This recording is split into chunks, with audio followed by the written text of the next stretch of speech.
Graça e paz, amados. Hoje nós vamos estudar mais um pouquinho da palavra do Senhor no Evangelho de Lucas, capítulo 10. Hoje eu quero trabalhar com os amados do verso 29 ao verso 37, no texto conhecido como a parábola do bom samaritano, ou o bom samaritano. Vamos ler, portanto, o texto da palavra de Deus. Diz assim, verso 29. Ele, porém, querendo justificar-se, perguntou a Jesus: quem é o meu próximo? Jesus prosseguiu dizendo: certo homem descia de Jerusalém para Jericó e veio cair em mãos de salteadores, os quais, depois de tudo lhe roubarem e lhe causarem muitos ferimentos, retirando-se o deixou semi-morto. Casualmente, descia um sacerdote por aquele mesmo caminho e, vendo, passou ao largo. Semelhantemente, o levita descia por aquele lugar e, vendo, também passou de largo.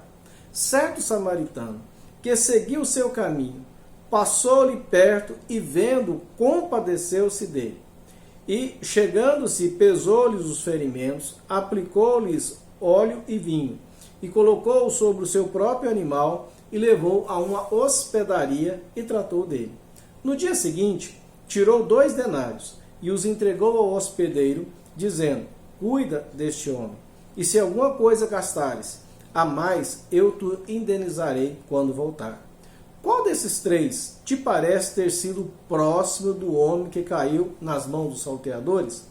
Respondeu o intérprete da lei, o que usou de misericórdia para com ele. Então disse Jesus: vai, procedes tu de igual modo. Que Deus nos abençoe para compreendermos essa palavra e que Deus nos abençoe também para conseguirmos expô-la de maneira prática e de maneira compreensível para os meus amados que estão nos vendo e nos assistindo, portanto, nesse momento. Antes de nós estudarmos, vamos ver o contexto, tá certo? No nosso último encontro, nós falamos do texto correlato, do texto anterior ao texto da parábola do bom samaritano. E nós vimos que Jesus estava ali no momento de confraternização com seus discípulos, quando ele foi questionado por um homem, um escriba, um estudioso da palavra de Deus daquele tempo, e que, apesar de ser um religioso, de ser alguém que estudava a palavra do Senhor, não tinha um coração sincero para com Jesus Cristo. E fez uma pergunta a Jesus, tentando colocar Jesus em uma situação embaraçosa. E qual foi essa pergunta? Até nós comentamos que essa pergunta que ele fez é a mais importante das perguntas, né, que todos nós devemos fazer. Ele perguntou para Jesus: mestre, o que eu devo fazer para herdar a vida eterna, ou para conseguir a vida eterna? E Jesus expõe para ele, e ele fica numa situação embaraçosa, numa situação complicada, pois Jesus usou a própria resposta que a palavra de Deus nos fala, que diz: ame a Deus de todo o teu coração, de toda a tua força, e ame o teu próximo como a ti mesmo. E aquele homem, então, querendo justificar, como nós vimos no verso 29, pergunta para Jesus: quem é o meu próximo? E Jesus, então, propôs essa parábola para mostrar para aquele homem quem é o nosso próximo. E é isso que nós vamos tratar de forma prática neste momento, tá bom? Vamos juntos estudar a palavra do Senhor. O que nós aprendemos nesse texto? Nós vimos a parábola que Jesus contou, ou a história que Jesus contou, a respeito de um homem, que nós não sabemos o nome, mas com certeza era um judeu, que saiu da capital de Israel, Jerusalém, e descendo por uma estrada tortuosa, seguia para a cidade de Jericó.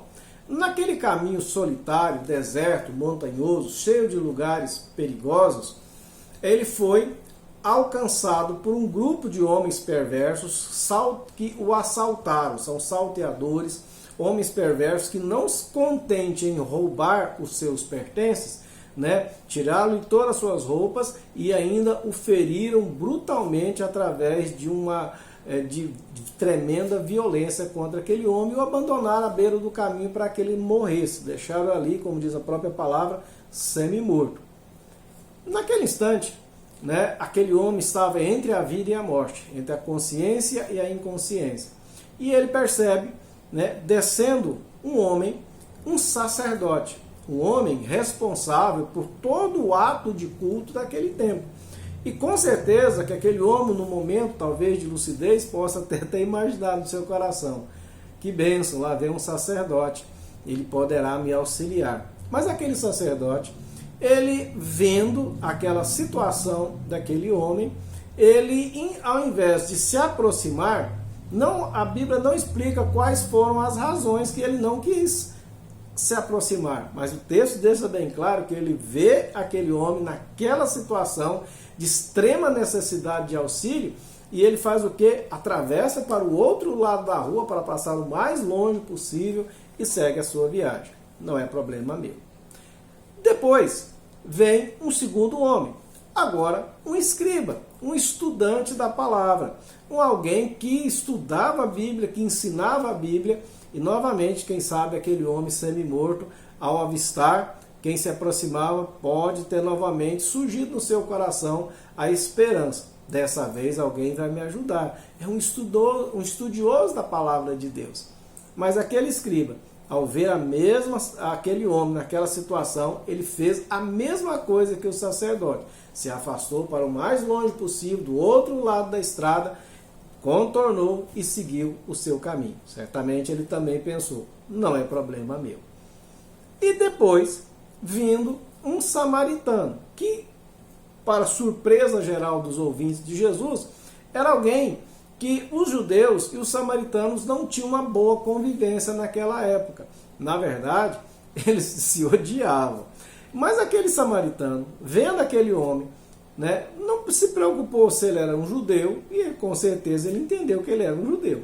Mas ele não se importou com isso. Ele viu a necessidade. Ele se condói, ele se preocupa e ele vai ao socorro daquele homem. E o texto é bem claro, que ele utiliza o que ele tinha às mãos, o vinho para limpar as feridas, o azeite para umidificar diante daquele clima semiárido, coloca aquele homem semi-morto no seu animal, na sua montaria, e conduz a pé até achar uma hospedaria. Naquela hospedaria ele deixa dinheiro suficiente, segundo a expectativa, segundo os ensinos dos teólogos, dinheiro suficiente para pagar 20 dias daquele homem naquela hospedaria. E mais, ele fala: olha, eu vou seguir minha viagem, vou voltar por esse caminho, e se por acaso esse dinheiro que eu estou pagando não for suficiente, eu vou te indenizar no retorno, quando eu retornar.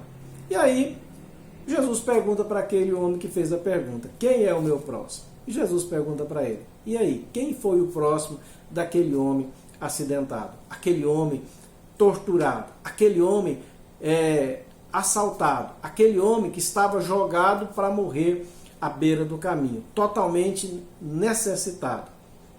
E o escriba responde. E é interessante que a hostilidade entre judeu e samaritano era tão grande que, se nós observarmos aquele escriba que era judeu, ele não vai pronunciar o nome, foi o samaritano, mas ele diz apenas: foi aquele que usou de misericórdia para com o homem que estava à beira da morte.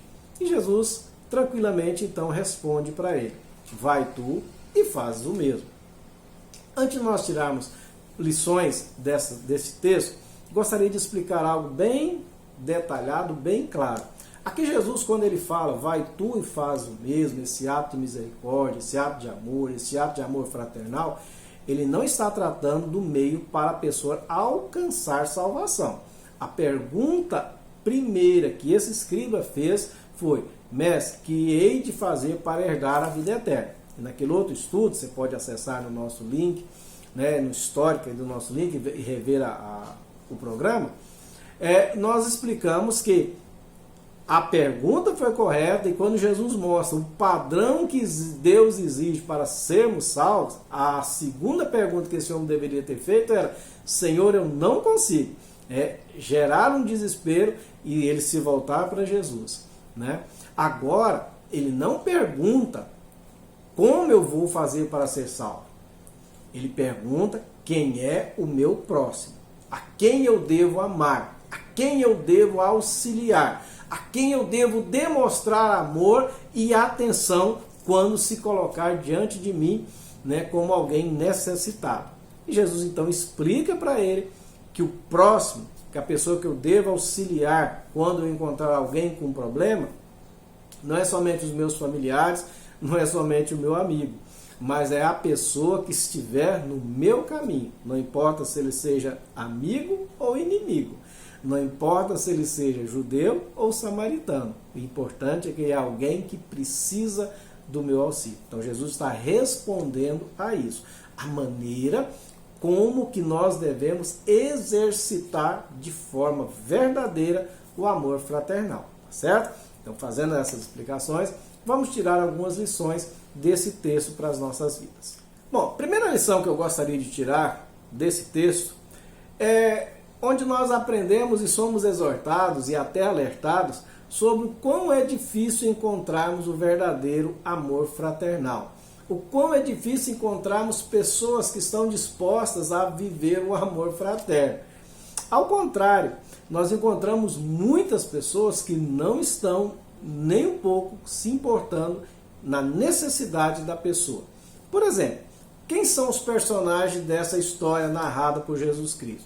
Primeiramente, nós encontramos homens perversos, homens cruéis, homens que se aproveitam da fraqueza e da fragilidade de outro para lhe extorquir os seus bens e até mesmo lhe afligir sofrimento. Portanto, esses salteadores são aqueles tipos de pessoa que não se importam de forma alguma com os outros e só vê no outro algo ou uma oportunidade de se dar bem na vida. Tem muitas pessoas onde o egoísmo, né, é de uma maneira exacerbada, de uma maneira que ultrapassa a lógica, o egoísmo dessas pessoas. E nos nossos dias, não é verdade, nós encontramos tantas pessoas assim que estão prontas para atropelar quem quer que seja para alcançar os seus objetivos, sem se importar com a necessidade do outro, sem se importar com a vida do outro. Quantas pessoas nós conhecemos, quantas histórias nós ouvimos de pessoas que agem dessa índole. Também nós vamos encontrar outro tipo de personagem. Nós vamos encontrar aqueles pessoas ou personagens que são religiosos, que afirmam ter um compromisso com Deus. E é interessante que Jesus vai mencionar dois personagens. Um que era alguém que era o sacerdote e o outro alguém que era o estudioso e o expositor da palavra de Deus. À primeira vista, gente acima de qualquer suspeita a respeito da sua bondade e do seu amor, pois era isso que eles pregavam. Eles pregavam justamente o amor de Deus, a maneira como as pessoas deveriam se aproximar de Deus, como as pessoas deveriam oferecer sacrifício para ter seus pecados perdoados, como poder ter uma vida com Deus.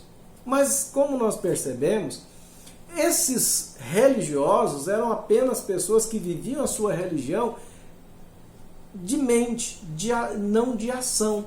Falavam apenas, mas na hora da prática se preocupava somente consigo mesmo. Esses homens não praticaram o amor de Deus. Eles não se importaram.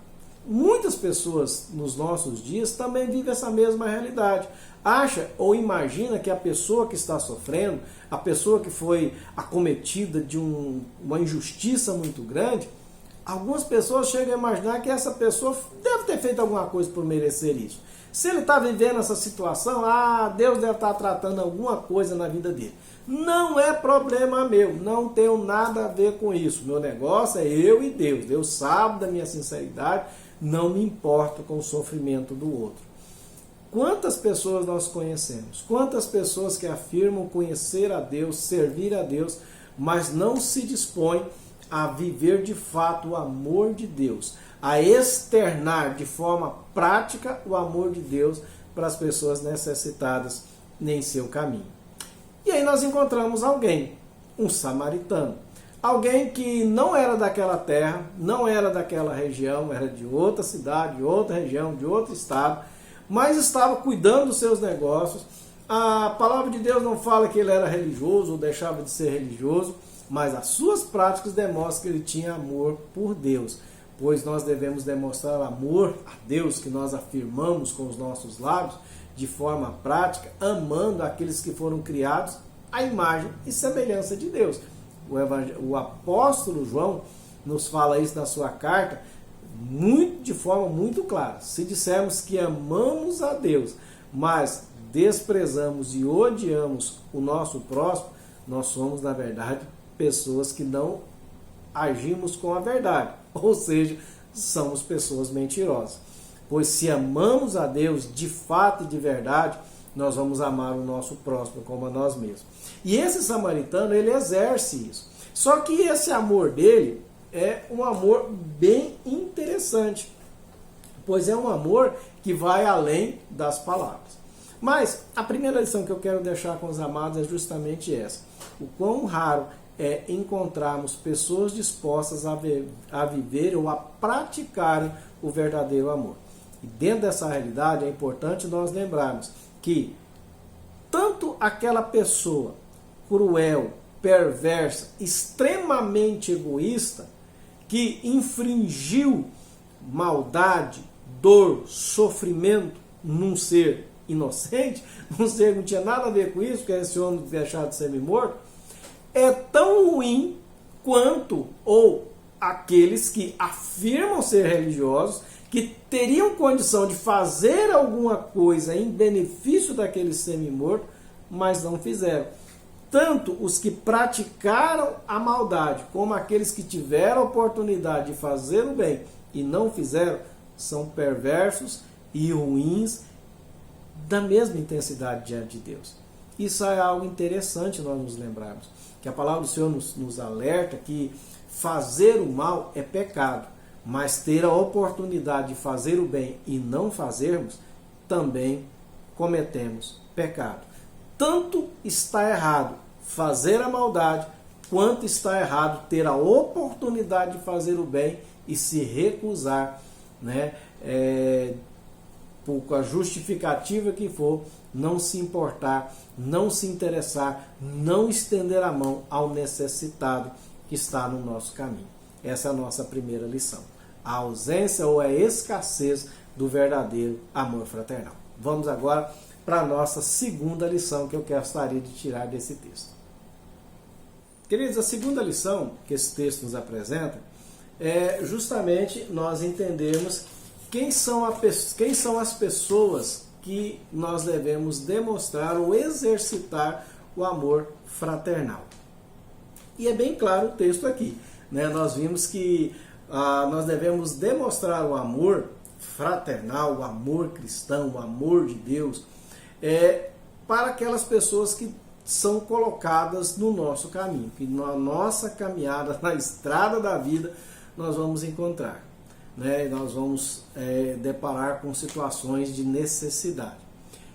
É interessante nós pensarmos um pouquinho, porque muitas vezes nós, né, mesmo nós que servimos a Deus, que afirmamos ter um compromisso com Deus, que amamos a Deus, nós muitas vezes vamos agindo e nos preocupando em demonstrar amor somente para os nossos, demonstrar amor para os nossos filhos, demonstrar amor para o nosso cônjuge, demonstrar amor para os nossos amigos, demonstrar amor para aqueles que são do nosso círculo de amizade, né? Claro, temos que mostrar amor para as pessoas, né? A própria palavra de Deus fala que nós devemos auxiliar primeiramente os de casa, beleza, né? Mas a grande questão é que muitas vezes nós começamos a agir como o levita e como o sacerdote e como o escriba. Como essas pessoas que afirmavam ser religiosos, mas não se importavam de forma alguma em demonstrar qualquer sentimento de empatia, de simpatia, de amizade, de solidariedade, de misericórdia para aqueles que não pertencessem a seu grupo de relacionamento, que não pertencessem ao seu grupo. Ele só se preocupava com eles. E muitas vezes nós temos visto que a igreja do Senhor Jesus Cristo tem pecado nessa mesma situação, nesse mesmo pecado, tem cometido esse pecado. Quando nós muitas vezes nos fechamos em nós mesmos, quando nós muitas vezes nos fechamos e nos preocupamos somente com aqueles nossos. Devemos sim nos preocupar com eles, mas nós devemos também olhar para aqueles necessitados. Meu querido, nós não Claro, temos que pensar naqueles que estão além mar, mas se nós olharmos ao nosso redor, quanto sofrimento, quanta pessoa sofrendo, quanta pessoa padecendo, quanta pessoa literalmente morrendo nos seus problemas, nas suas dores, nas suas mágoas, no seu sofrimento, nas suas frustrações, nas suas decepções. E nós que temos a palavra de vida, nós que temos o Evangelho do Senhor Jesus Cristo, muitas vezes nos calamos, muitas vezes nós não nos importamos, muitas vezes nós agimos como esses pseudos religiosos, pseudos servos de Deus, né? Achando que se a pessoa está sofrendo, é problema dela. Se essa pessoa está nessa situação, ela deve ter feito alguma coisa por merecer essa situação. É Deus que está tratando, né? Mas, querido, nós temos que exercitar esse amor, né? E a palavra de Deus é tão séria, é tão profunda, é tão exigente, que ela vai nos mostrar que nós temos que amar até mesmo os nossos inimigos. E essa mensagem não é só a mensagem do Novo Testamento, do Antigo Testamento também. Lá na lei de Moisés, que é a lei de Deus, que Deus deu para Moisés, tem algo que eu acho muito interessante, quando o Deus, falando através de Moisés, diz para o povo: quando você estiver andando e você encontrar, né, no caminho que você estiver andando, aquela pessoa que é teu inimigo e que te prejudicou com o animal dele caído, não passe do largo, né, mas pare e procure de alguma forma o auxiliar, né? Se uma pessoa com um animal que está lá, né, hoje nos nossos dias, né, porque nós não usamos mais animal, mais carro, com o carro quebrado, e você ter condição de auxiliar, pare e se disponha e se coloque à disposição se aquela pessoa quer ser ajudada. Tá? Então é o que nós temos que nos lembrar. Deus nos chamou para sermos bênção, para exercitarmos esse amor fraternal. Mas a grande questão que pode estar no seu coração é dizendo: pastor, mas tem tanta gente desonesta, pastor, tem tanta gente fingindo a precisão, mas quando você vai ver, pastor, como é que faz? Sim, a palavra de Deus nos manda sermos sábios e prudentes. E uma das questões que nós devemos analisar sempre é se de fato aquela situação é real. Procurar investigar, procurar conhecer a situação, conhecer o contexto daquela pessoa que bate na nossa porta buscando auxílio. Né? Nós temos visto quantas pessoas, por exemplo, na nossa própria cidade, né, aí nos sinaleiros, buscando, pedindo auxílio. É nós procurarmos conhecer a história dessa pessoa, conhecer de fato quem é essa pessoa, que necessidade que ela está tendo, qual é de fato a situação real e quais são as dificuldades que ela tem. Segundo, que algo até parece estranho, mas é muito necessário, é nós perguntarmos para essa pessoa se de fato ela quer ser auxiliada. É interessante que Jesus, em algumas ocasiões, antes de fazer o milagre, ele perguntava para a pessoa: o que você quer? Por exemplo, uma ocasião ele perguntou para uma pessoa cega que estava gritando à beira do caminho: Jesus, tem misericórdia de mim. E Jesus chega para aquele homem e pergunta: o que você quer que eu faça por você? Quem sabe os seus discípulos podem até falar: gente, mas o homem é cego, é claro que ele quer voltar a ver. Mas tinha todo um desdobramento e uma consequência daquele homem voltar a enxergar. Então Jesus pergunta para ele: o que você quer que eu faça por você? Então são meios simples que nós podemos nos dispormos a ajudarmos e ao mesmo tempo nos resguardar daqueles que são pessoas de má fé que estão usando do sofrimento para obter vantagem. Mas isso não nos deve levar a uma omissão de prestar socorro. Nós somos chamados para exercitar o amor fraternal. E o amor fraternal faz parte do verdadeiro cristianismo. O amor fraternal é característica verdadeira do verdadeiro discípulo do Senhor Jesus. Ah, queridos, como nós temos feito, como nós temos visto tão pouco desse exercício. Já pensou se a igreja do Senhor Jesus, se eu e você, como crentes em Cristo Jesus, de fato começássemos a exercitar, a nos preocupar, né, Talvez você esteja pensando nas necessidades grandes, né, trágicas, mas muitas vezes é simplesmente alguém que trabalha com você precisando ouvir uma palavra de paz, uma palavra de ânimo, tirada da palavra de Deus. Talvez essa pessoa esteja sofrendo uma angústia, um vazio existencial, que somente a mensagem do Evangelho que você tem vai trazer alívio e vida naquela vida tão desesperada. Portanto, querido, nós devemos mostrar bondade, nós devemos mostrar amor, nós devemos mostrar interesse para aqueles que Deus coloca no nosso caminho, que estão sofrendo ao nosso redor. Não somente os nossos parentes sim, mas também as pessoas, até mesmo aqueles que não são nossos amigos, até mesmo pessoas que não se importam conosco. Mas se nós encontrarmos eles precisando, nós devemos demonstrar este amor de Deus na nossa vida e estender a mão para aquela pessoa, tá bom? Essa é a segunda lição que eu quero deixar. Vamos para a terceira lição? A terceira lição que eu gostaria de mostrar com os irmãos e compartilhar é pensar um pouquinho no modo e até mesmo na dimensão que foi exigida desse samaritano para ele executar ou exercitar esse amor fraternal.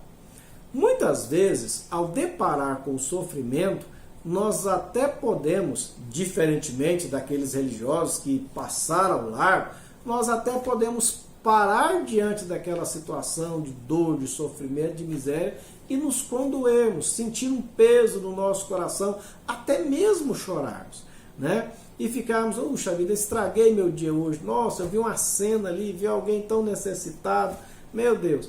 Mas mais do que se condoer faz entender, perceber o problema do outro, é o primeiro passo. O segundo passo, esse é mais complicado. Esse segundo passo exige de nós, para que nós venhamos a exercitar esse amor fraternal, um envolvimento. Observe que esse samaritano, ele não se preocupou na possibilidade daqueles malfeitores ainda estar por ali, esperando a próxima vítima. Ele não pensou nisso. Ele não pensou em saber daquele homem e dizer, olha, você é judeu ou você é samaritano? Você sabe que eu não gosto de judeu. Ele não preocupou com isso. Ele viu que aquele homem era um ser humano que necessitava ser auxiliado. Então, partindo disso, ele desce do seu animal, ele pega ali as condições que ele tinha, o material que ele tinha à mão, utiliza, e ele vai então colocar aquele homem na sua própria montaria e vai tirar o privilégio dele, né, o conforto dele de estar cavalgando, e vai caminhando a pé, conduzindo aquele animal com aquele homem semi-morto, vai até uma hospedaria, chega ali, põe a mão no bolso, né, custou dinheiro para ele, tempo, atenção, envolvimento e dinheiro. Custou tudo isso na vida daquele samaritano para que ele pudesse auxiliar alguém que ele nem conhecia. Alguém que estava caído à beira do caminho. Mas isso, querido, é de fato exercitar o amor de Deus. O amor do Senhor, viver a vida cristã, não é uma vida contemplativa apenas, faz parte a contemplação, nós olharmos, lemos a palavra de Deus, pensarmos, orarmos, claro, faz parte até dos meios de graça, mas a forma prática de exercitarmos tudo isso que nós aprendemos do nosso envolvimento e comunhão com Deus, nós devemos demonstrar. Todo o nosso amor que nós temos a Deus, nós devemos demonstrar naquele que foi criado à imagem e semelhança de Deus, ou o próprio ser humano. E nós devemos saber que isso tem um custo, isso tem um preço. Vou gastar tempo, vou gastar minhas energias, vou abrir mão de certo conforto, e muitas vezes até me custar recurso financeiro. Mas Deus utiliza, meu amado, pessoas como eu e você para abençoar pessoas. Muitas vezes, ao ver e deparar com sofrimento, a gente até faz aquela oração: oh Deus, manda alguém, oh Senhor, faça que os governantes possam fazer alguma coisa. Amém, temos que orar. Mas muitas vezes o instrumento, a resposta, o canal de bênção para abençoar aquele sofredor somos nós mesmos. E aí nós termos a consciência que vida cristã envolve um preço. Não é um preço para a salvação. Não, a salvação é adquirida em Cristo Jesus. Boas obras não salvam ninguém, mas boas obras demonstram que eu fui salvo, boas obras demonstram que eu amo a Deus e o amor de Deus está na minha vida e eu demonstro esse amor para a pessoa necessitada no meu caminho. Portanto, uma terceira lição é justamente isso. Exercitar o amor fraternal custa e custa caro para nós, mas nós somos chamados para isso, porque para Deus também custou caro nos amar. Querido, se eu e você hoje somos o que somos, temos a graça de conhecer o Evangelho de Jesus, foi porque alguém um dia nos viu à beira do caminho e trouxe a palavra de Deus para a nossa vida. Se nós hoje estamos aqui, é porque Deus usou pessoas para nos abençoar e nos colocar onde nós estamos. Queridos, nós temos condição de amar, né? Não somente porque eu tenho uma dívida para com pessoas que Deus usou, mas também nós temos condição de amar porque nós somos amados, não somente por pessoas, mas acima de tudo por Deus. E o amor de Deus está de fato, e se está de fato no coração do discípulo de Jesus Cristo, ele ama, ele vai se preocupar. Ele não vai ser uma pessoa que egoisticamente só vai se preocupar na sua vida, no seu mundinho. Mas esse seu mundo vai estender e alargar as fronteiras para abençoar aqueles que Deus vai colocando no nosso caminho. Ah, queridos, como nós estamos necessitados de ver isso dentro da igreja do Senhor Jesus nos dias de hoje. Tem pessoas que estão buscando nas igrejas milagres, né? Tem pessoas que acham, até oram para que Deus, Deus, volta o tempo dos milagres, né? Já pensou que maravilha se a igreja agora pudesse orar e a pessoa voltasse a enxergar, um cego voltar a enxergar? Bênção de Deus, né? Pode até ser que aconteça nos projetos de Deus, mas a verdadeira demonstração do poder de Deus e a verdadeira manifestação da presença de Deus dentro de um grupo é quando nós amamos uns aos outros. Está lá no Evangelho de João, capítulo 16, quando o Senhor Jesus fala, capítulo 14, capítulo 15, capítulo 16, que são as palavras finais de Jesus ali, de despedida, e as últimas instruções, ele vai dizer que o mundo vai entender e perceber que ele está no nosso meio e que nós estamos nele, quando nós amarmos uns aos outros. E esse amar uns aos outros não é somente nós, do nosso grupo, da nossa família espiritual. É amarmos o próximo como a nós mesmos. Amar a Deus de sobre todas as forças, mente, ação, coração, e amar o nosso próximo como a nós mesmos. Como é que eu faço isso? Através do amor de Deus derramado no meu coração. Como é que eu faço isso? Tendo a consciência de gratidão e até mesmo de dívida de gratidão por aqueles que me abençoaram no passado e agora chegou a minha vez de ser instrumento de Deus para abençoar aquele que Deus coloca no meu caminho.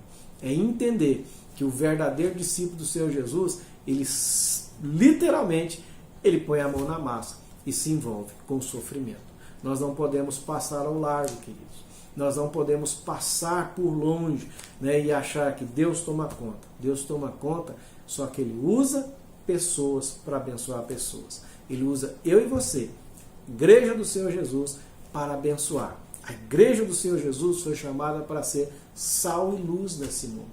Nós fomos chamados para exercitar de forma visível o amor de Deus. Nós fomos chamados para exercitar o amor visível de Deus que uma vez foi derramado nos nossos corações. Se você de fato ama a Deus, se você de fato é discípulo do Senhor e não tem se conduído, não tem se envolvido no sofrimento das pessoas do seu lado, peça perdão para Deus, meu amado. Confesse seu pecado e peça a Deus, Senhor, me capacita a amar. Me dê sabedoria para me livrar dos aproveitadores, dos perversos, dos homens maus, mas me coloca, Senhor, como instrumento da Tua graça, para que eu possa, por onde eu passar, eu semeie essa graça do amor do Senhor Jesus. Assim, querido, de fato, nós vamos ser igreja.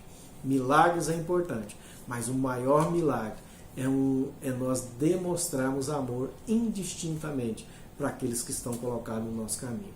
O maior milagre é a graça de Deus pegando um coração duro como o meu e o transformando num coração que tem capacidade de amar os amigos e até os inimigos, os conhecidos e os desconhecidos. De um coração que se importa e que se envolve no sofrimento alheio. Não simplesmente para dar palpite, mas para ser um canal, um instrumento de Deus para abençoar e preservar a vida daquele que está caminhando para a morte. Essa é a missão da igreja. Essa é a sua missão, essa é a nossa missão. Que Deus nos ajude a viver isso, meu amado. Que Deus nos ajude a aquecer o nosso coração do amor de Deus na nossa vida. Que Deus nos abençoe. Tenha uma ótima semana. Que a bênção de Deus seja na sua vida e na sua família. Até mais, querido.